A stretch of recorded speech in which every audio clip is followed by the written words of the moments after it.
तो चलिए आज सोने के बारे में बात करते हैं, लेकिन इसकी कीमत के उतार चढ़ाव पर नहीं। हम ये समझने की कोशिश करेंगे एक विशेषज्ञ के नजरिए से कि सोना अपने पास रखने के असली और बुनियादी कारण क्या हैं। ये सवाल आज के समय में बहुत जरूरी हो जाता है ना? जब सब कुछ डिजिटल है तो क्या हजारों साल पुरानी ये धातु आज भी उतनी ही मायने रखती है? चलिए इसी सवाल का जवाब ढूंढते हैं। सबसे पहले ये समझना जरूरी है कि सोने में आखिर ऐसा क्या खास है जो इसे पैसे के दूसरे सभी रूपों से अलग बनाता है।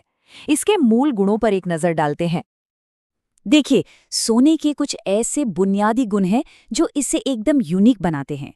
पहली बात, इसे पूरी दुनिया में धन संचय का एक जरिया माना जाता है। दूसरा, इसे हमारी करेंसी की तरह छापा नहीं जा सकता, इसकी मात्रा सीमित है और यही चीज इसके मूल्य को बचाए रखती है। तीसरा, इसे जब्त करना मुश्किल है, मतलब कॉन्फिस्केशन का रिस्क कम होता है। और सबसे जरूरी बात, ये पारंपरिक फाइनेंशियल सिस्टम से पूरी तरह बाहर है, मतलब इस पर किसी बैंक या सरकार का नहीं बल्कि जिसके पास है उसका सीधा कंट्रोल होता है। ये बात सुनने में बहुत सीधी लगती है, पर है बहुत गहरी। इसका मतलब ये है कि जब किसी के पास सोना होता है तो वो सीधे तौर पर उसकी अपनी संपत्ति है। ये किसी और की देनदारी या वादा नहीं है, जैसा कि बैंक में रखे पैसे के साथ होता है। ये एक सच्चा एसेट है। अब अगले हिस्से पर चलते हैं और एक बहुत ही दिलचस्प चीज समझते हैं। एक असली भौतिक संपत्ति और एक वित्तीय वादे के बीच हमेशा से खींचतान रही है। इसे एक महान चाल भी कहा जा सकता है। हम जो पैसा रोज इस्तेमाल करते हैं ना, रुपया, डॉलर, उसे कहते हैं फिएट मनी। असल में ये सिर्फ एक वादा है, सरकार का वादा कि इस कागज के टुकड़े की एक कीमत है। इसकी पूरी वैल्यू सिर्फ इस बात पर टिकी है कि हम सब इस पर भरोसा करते हैं। तो सवाल ये उठता है कि कोई भी असली सोने के बजाय सोने को वापस पाने का सिर्फ एक वादा क्यों चुनेगा? इसका जवाब एक बहुत ही आकर्षक चीज में छुपा है, ब्याज दर। यहाँ ये तुलना सब कुछ साफ कर देती है। अगर किसी के पास भौतिक सोना है तो उस पर कोई ब्याज नहीं मिलता, लेकिन जब कोई गोल्ड बॉन्ड या सोने का वादा खरीदता है तो उससे ब्याज मिलता है। और ये ब्याज क्यों मिलता है?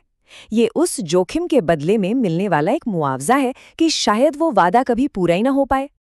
और यही वो जाल है जिसके बारे में विशेषज्ञ बात कर रहे हैं। इतिहास गवाह है कि ज्यादा रिटर्न यानी ब्याज का लालच अक्सर लोगों को एक ठोस संपत्ति की सुरक्षा के बजाय एक जोखिम भरे वादे को चुनने पर मजबूर कर देता है। तो इस ऐतिहासिक जाल को समझने के बाद अब देखते हैं कि आज के निवेशकों के लिए इसका क्या मतलब है, और इसके लिए निवेश के दो मुख्य तरीकों को समझना जरूरी है। तो यहाँ दो बिल्कुल अलग रणनीतियां हैं। एक है लंबी अवधि के लिए एक बैलेंस्ड पोर्टफोलियो बनाना, जिसे स्ट्रेटेजिक एलोकेशन कहते हैं। दूसरा है बाजार के उतार चढ़ाव का अंदाजा लगाकर जल्दी पैसा बनाने की कोशिश करना, जिसे मार्केट टाइमिंग कहते हैं। और ये समझना बहुत बहुत जरूरी है।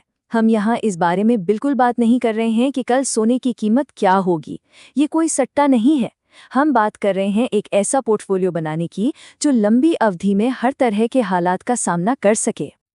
चलिए अब इस पड़ताल के आखिरी और सबसे जरूरी हिस्से पर आते हैं। एक डाइवर्सिफाइड इन्वेस्टमेंट पोर्टफोलियो में सोने की असल भूमिका आखिर है क्या? एक्सपर्ट्स के अनुसार ज्यादातर निवेशकों के लिए अपने पोर्टफोलियो का 5 से 15% हिस्सा सोने या किसी और वैकल्पिक पैसे में रखना एक अच्छी रणनीतिक चाल हो सकती है। ये एक बहुत ही वाजिब सवाल है।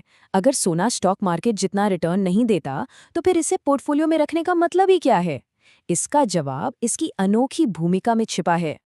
ये चार्ट इस पहेली को बहुत साफ साफ दिखाता है। सोने का अपना रियल रिटर्न ऐतिहासिक रूप से देखें तो बहुत कम रहा है, करीब 1.2% सालाना। लेकिन इसकी असली कीमत है डाइवर्सिफिकेशन बेनिफिट में, यानी विविधीकरण से होने वाले लाभ में, जो कि बहुत ज्यादा है। तो ये डाइवर्सिफिकेशन बेनिफिट आखिर है क्या? इसे एक क्रिकेट टीम की तरह समझिए। एक अच्छी टीम में सिर्फ बल्लेबाज नहीं होते हैं ना, गेंदबाज और फील्डर भी चाहिए होते हैं। ठीक उसी तरह एक पोर्टफोलियो में ऐसी अलग अलग संपत्ति रखने से, जो अलग अलग हालात में अलग अलग तरह से प्रदर्शन करती हैं, कुल मिलाकर जोखिम कम हो जाता है। जब एक चीज अच्छा नहीं कर रही होती तो दूसरी उसे संभाल लेती है। और सोना बिल्कुल यही काम करता है। ये एक तरह का वित्तीय बीमा है।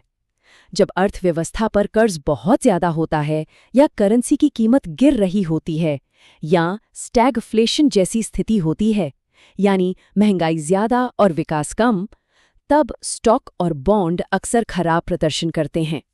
और ठीक इन्हीं मुश्किल समय में सोना चमकता है। ये आखिरी विचार इस पूरी चर्चा का सार है। हमारी फियाट मुद्रा प्रणाली में पैसा और कर्ज एक दूसरे से गहराई से जुड़े हुए हैं। जब बहुत ज्यादा कर्ज पैदा होता है तो असल में बहुत ज्यादा पैसा छापा जा रहा होता है, जिससे उस पैसे की कीमत कम होने का खतरा बढ़ जाता है। तो आखिर में ये सवाल सोचने पर मजबूर करता है, जब दुनिया लगातार बढ़ते कर्ज में डूबी हुई है, तो जिस पैसे को हम अपनी संपत्ति समझते हैं, उसकी असली प्रकृति क्या है?